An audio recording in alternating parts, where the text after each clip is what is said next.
the bookstore ride for the last 40 years, and today I have my special guest. She is the happy hypnotist, other than Miss Amy Koford. Hello, and thank you for having me.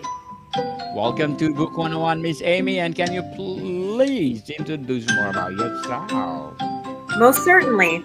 Hi, my name is Amy Koford. My stage name is Amy the Happy Hypnotist. I am obviously a clinical hypnosis professional. I also do stage hypnosis shows, and I'm a motivational speaker where I incorporate hypnosis into my speeches, and I'm an author. I contributed to a book that came out in February. And my own book comes out in about a month or two. It's at the publisher right now. Congratulations for sharing your knowledge to the world, Miss Amy, and hoping for more and more empowering books to come. So, how do you define a scarcity mindset versus abundance mindset, and why is gratitude is bridge between them? Well, a scarcity mindset implies that you believe that there's not enough Yes. and that somehow you're not deserving of that abundance. The abundance mindset is one of there's plenty for all, and I am deserving, I am worthy of receiving. Mm. Totally. I agree with you, Ms. Amy. How do societal narratives fuel scarcity thinking, and what role can gratitude play in resisting them? Well, okay, so society, I my one of my things as a hypnotist is that most people come to see me for depression and anxiety. Now, fear is a part of that. Yes. And fear is part, I mean, that's really the scarcity mindset. Mm. It's different types of fear in play. Gratitude helps us focus on what we have or what we love. And gratitude mindset and just being grateful in general helps us to receive more because it's putting us in a positive state and it's helping us acknowledge what we do have instead of looking for what we don't have, which is scarcity mindset. Indeed. So let's talk about gratitude in action. What simple or non negotiable gratitude rituals do you recommend for someone just starting their journey? Just starting, I have my clients do two things a day.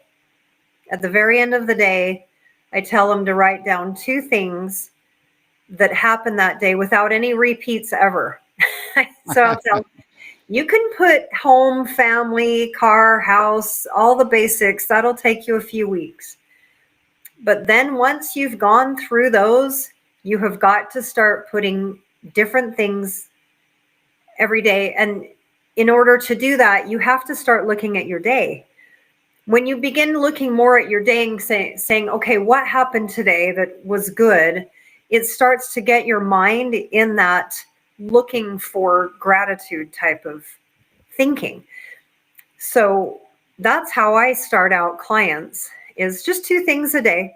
And I have them do it right before bed, like the right before they're going to turn out their light. I'll tell them, you've already put on your pajamas, you've brushed your teeth, you're in bed, you're ready to turn off the light. That's when you write the two things because it's going to help you sleep better. When you write something you're grateful for, it puts you in a positive state. Serotonin and feeling good helps you sleep better. And the other reason is because then you can reflect on your whole entire day and say, what happened today that I am thankful for? And you just write it down, go to sleep. So that's my recommendation for people just starting out. Yes. Be grateful, people, and stop complaining. Count your blessing. Miss Amy, how does neuroscience or psychology support gratitude's power to rewire the brain? And how do you blend this with its emotional or spiritual aspects? So, when I assign my clients to start their gratitude journal of two things a night, I actually send them an article that is Mhm. relevant. And the article is titled Neuroscience Reveals How Gratitude is Literally Rewired to Be Happier. And so I send that to them. When I send that to them, I'll tell them to read it, and it talks all about neuroscience and how they can actually scientifically prove that those who are more grateful have different parts of their brain that are lit up as opposed to those that are not as grateful. So they can scientifically now do different high resolution scans and so forth and see with scientific provability that people who are grateful have more parts of their brain functioning and lit up, and it actually creates a different type of a brain chemistry that is far more beneficial. So from there, when your brain is more active, more excited, more alive, it's going to have a lot of positive benefits on your well-being, manifesting, noticing the good in life, and just doing better overall. You're going to be a lot more positive when your brain is firing and activated in positive ways. Yes, think positive, people, not pessimistic. Always optimistic. Optimistic, people. Can you share strategies to cultivate gratitude during loss, failure, or trauma when scarcity feels most oppressive? Yeah. So in my book, Hardwired to Rise, it's all about fear, but I talk about so much more than fear on an individual and on a global scale. Daniel, would you agree that our world has too much fear right now? Indeed. Yeah, Yes. absolutely. That's why I wrote this book, because our world has a problem that needs to be fixed. And that problem is way too much fear. So one of the things that I bring up is what you're talking about here, that when we are going through hard times, I talk about how you don't have to be grateful for what is happening that's hard, but what you do then is see what is going right in my life. Because you know that this, whatever it is, this difficulty, it's so easy to focus on that. Years ago, I was going through something very, very difficult, and it just kept going month after month after month. And one of the things that helped me was to say, all right, look, I know that this thing that I'm going through sucks. I don't like it. It's hard. Mhm. But what's going well in my life? And so every day I had to do that. I'd say, all right, well, my kids are healthy. I have 5 kids. They're doing well. We've got a steady income. We've got a fridge full of food. We have cars. So I would just go on and on and on about what is going right. And so I talk about that. When you're going through hard things, even if just for a minute, you got to get your mind off that and onto what's going well and just gratitude about what's going right. Because when you do that, it's going to get your mind off what is not going right, just even for a minute. Because our mind can only focus on one precise thing at a time. Oh, we can multitask. But when we've got thoughts, the thoughts can only think one thing at a time. So if you're going, all right, what's going right? It really helps. And just being grateful, I talk about how there's really no downside to gratitude. And that's because if you're going through a really good time in life, gratitude makes those good times even more magical.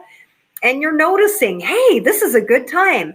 And when you're going through a really difficult, hard time in your life, it helps it be a lot more bearable if you are finding gratitude in your life, finding what's right and thinking about that more and more so that it helps you to get through the hard times easier. Yes, indeed. Beautifully articulated, Miss Amy. Thank God Miss Amy is here. I'm blessed. We are talking about gratefulness. Indeed. What prompts or frameworks do you suggest to make gratitude journaling more impactful than just listing things I'm thankful for? I give my clients some helpers. So the helpers have all kinds of questions, such as what made me laugh today? Or what is my favorite food? Or what did someone do that made me smile?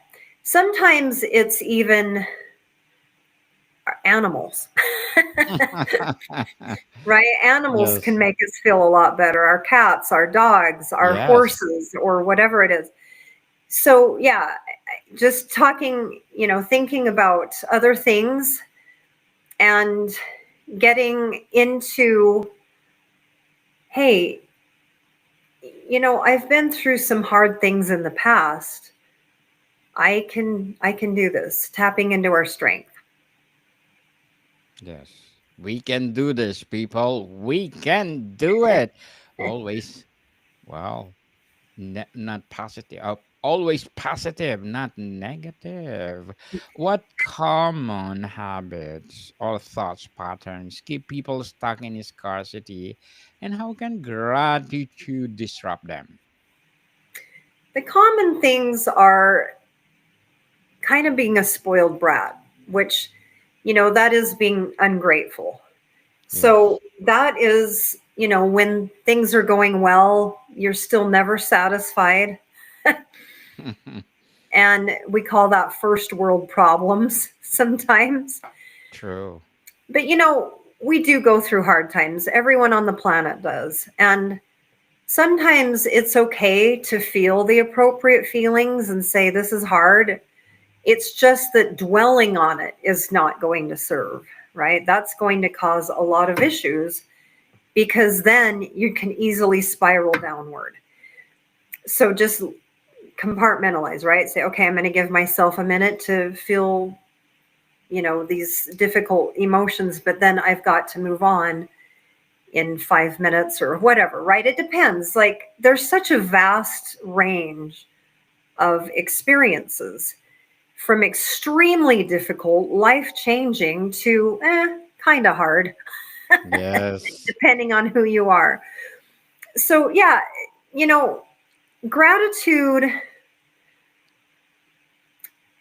we can easily find things to be upset about. We can easily find the negative in life, no matter how good our lives are, right? The most prosperous person in the world can find things to complain about. Yes. Same with the most poor person or the person with the most difficulties in life can easily. But those same two people in different circumstances can also say what's going well and look for the good in life. I like And that. when you look for negative, you're going to find it. And when you look for positive, you are definitely going to find it. I personally believe that there is more good in the world. And there's more good people in the world, and there's more just goodness in our world. But we have to look at it that way if we Yes. want to see it that way. Indeed. Look for the good, people, not the bad. Miss Amy, how do you address the fear that embracing gratitude might lead to complacency or lack of ambition? Oh, I don't think it leads to complacency. I think my experience is that gratitude helps us realize that things are better than what we thought they were. And, complacency is an interesting thing. I think that it's good to have maybe a little bit sometimes, but not too much. For example, we don't want to sweat all the small stuff, right? For those, Yes. if we get too caught up and too stressed about every little thing in our lives, then we need a little bit of complacency to help balance that out. Say, some things are not worth getting this worked up over. And then I just don't see how gratitude leads to complacency. I can see maybe how people could think that, but my experience is that gratitude helps us to understand that things are much better when we are grateful. Yes, totally agree with you, Miss Amy. Thank you. Always be grateful. It will make your life easier. Was there a pivotal moment in your life where gratitude shifted your perspective from scarcity to abundance? Well, yeah, and I brought that up a little bit ago. When I was going through a really difficult experience that was, month after month. But that's not the only time I've been through. I've been through some difficult things, and as a hypnotist, my area of expertise is depression and anxiety. That's what most people come to me for. And part of the reason that I'm so good at it is because I have been there. I've Yes. gone through extremely severe depression episodes in my life, bouts of depression that would last a year or two. And I was in the darkest, most depressed state of being during those times, but I also came out of them. And so I know how. I know how to help people. Some people come to me and they're just really, really in a bad place. And I know a lot. I'll send them to the right people, or we'll look at the whole picture, and we work on past traumas and a number of things and get them so that their mind has let go of some of those issues from the past. And I don't mean that I make them forget, I just help neutralize those past traumas or those past issues, whatever they are. Sometimes it's not even severe traumas, sometimes it's just old habits or replaying things in our mind. So I don't get them to forget. What I do is dissociate it in their mind and help the feelings to dissipate from that experience so that they're okay with it. They'll say, "Yeah, I remember it. It's not a big deal anymore." And that is huge Yes. because some of these things have been completely overtaking their life and their well-being. And so for me to be able to help them do that, it changes their lives for the better. Miss Amy, thank you for helping the world itself, people on earth, and hoping for more and more people to be helped. And what is the most surprising or profound transformation you've witnessed in someone practicing gratitude? Hmm. That's a good question because I've had so many. Great. One of the sessions that I do with clients is I call it the positive past session. And in that I am neutralizing the past, but I'm also reframing it so that they are grateful. So in that session, I will say to them,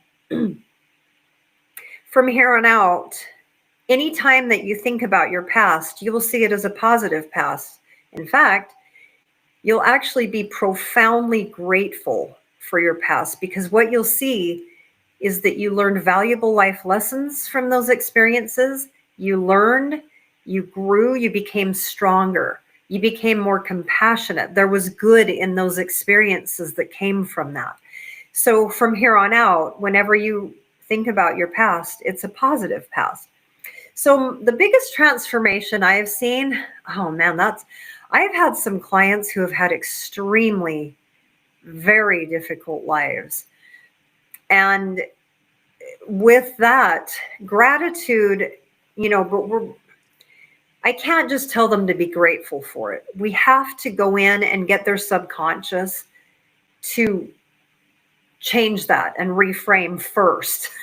Yes. Because if I tell them just to be grateful without all that transformation of their past, it's like icing, putting frosting on a rotten cake. It's all moldy underneath. That's not going to be good. You have to get rid of that moldy cake. Yes. Bake a new one, and you have a fresh, delicious, perfect cake, and then you frost it.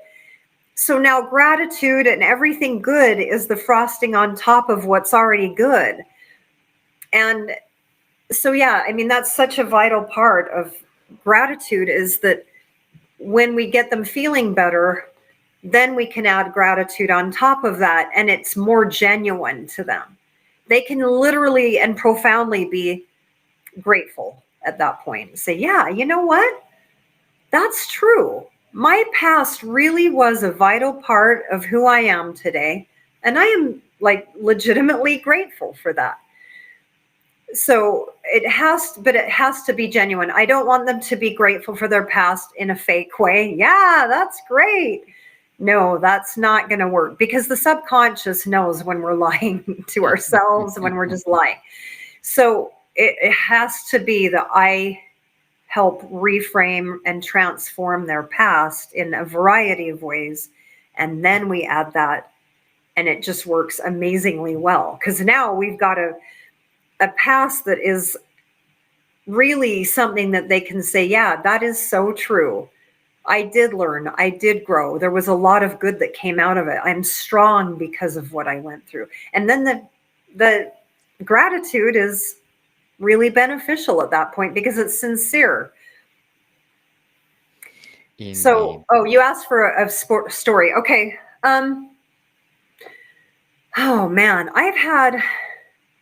so there was a woman who had a really hard life, and we did, a reframing through a number of sessions. And one of the things was, yeah, helping her see that these difficult experiences helped her become the strong person she is. And she made leaps and bounds of progress to where, when she came in, she was not very happy to be alive. And when we went through the sessions, typically the most sessions I'll do with anyone is 8, and that's my full program. My full program is designed to just help anyone to get where they need to be. And not everyone needs it, right? Some people just don't need that many, and some people do. But so this woman, when she started out, I asked her, what would you rate your piece from 0 to 10? And she said, oh, 0.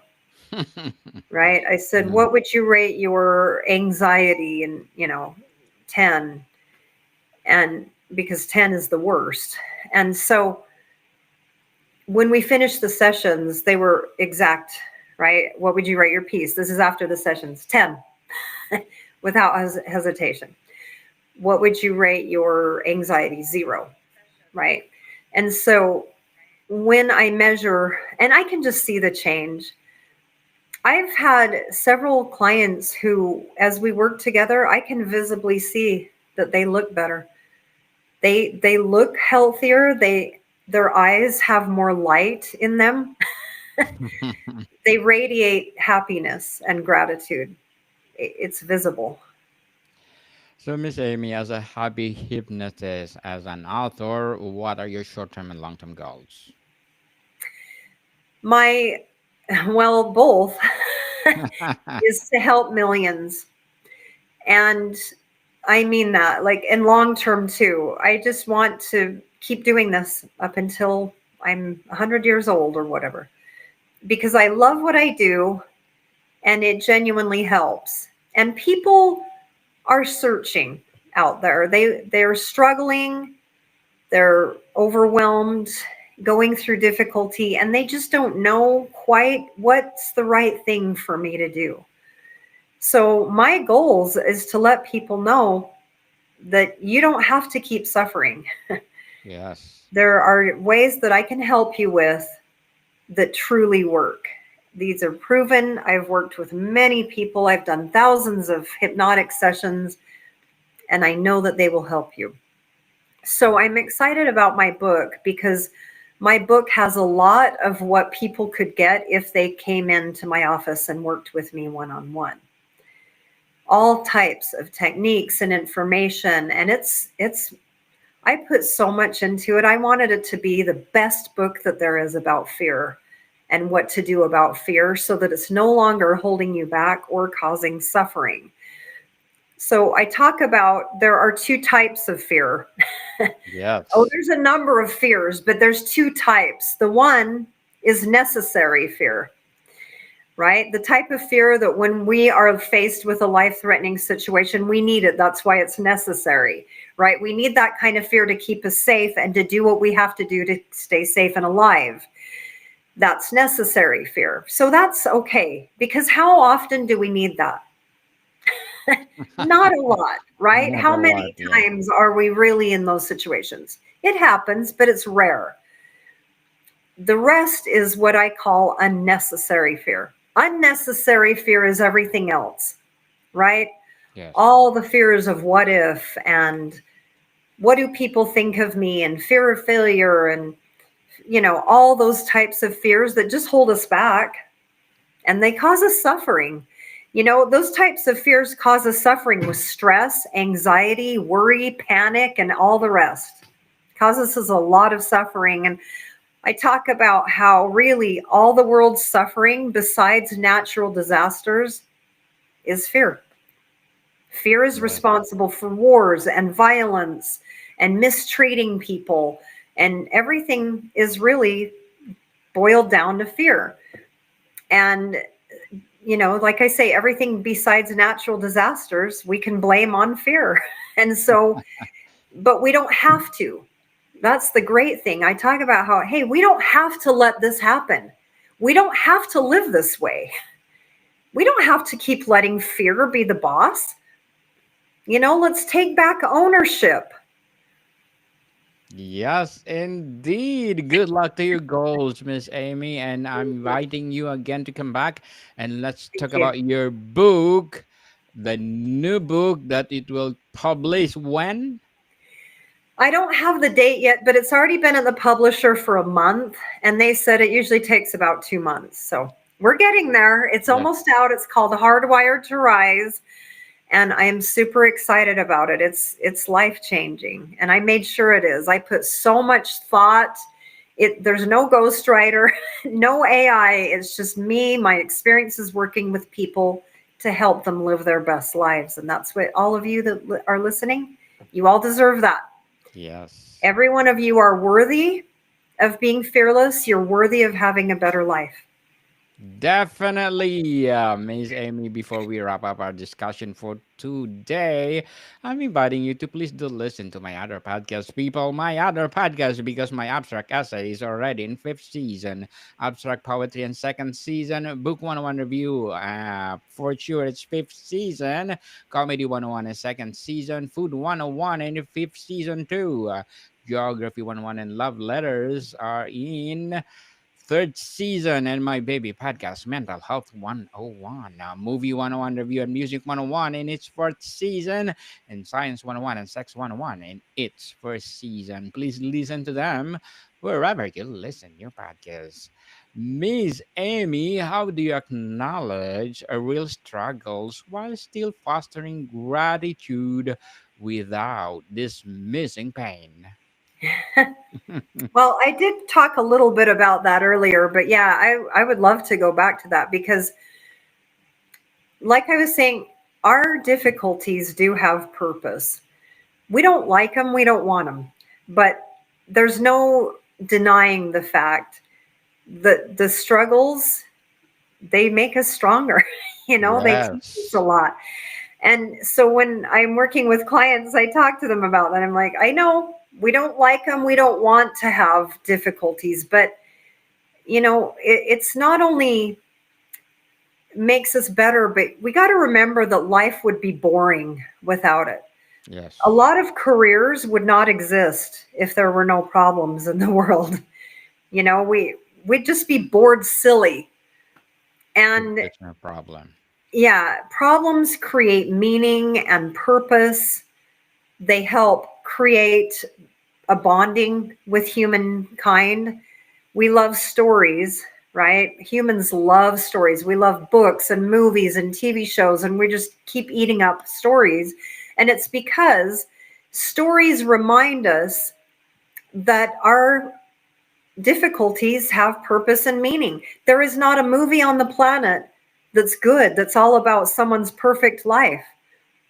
It doesn't exist because it would flop. Everyone would hate that movie or book or show. If it was all about someone with a perfect life, it's all sunshine and rainbows, no one would watch it, Yes. right? It's Yeah. those movies, those shows that have a lot of challenges and the satisfying outcome at the end. Not every movie has a happy ending, but a lot do. And when they do, it just reminds us, right? Oh yes, things do work out. Definitely. So, Miss Amy Crawford, thank you so much for sharing your knowledge to the world. So, can you please invite our listeners to support your upcoming book as well as your business itself?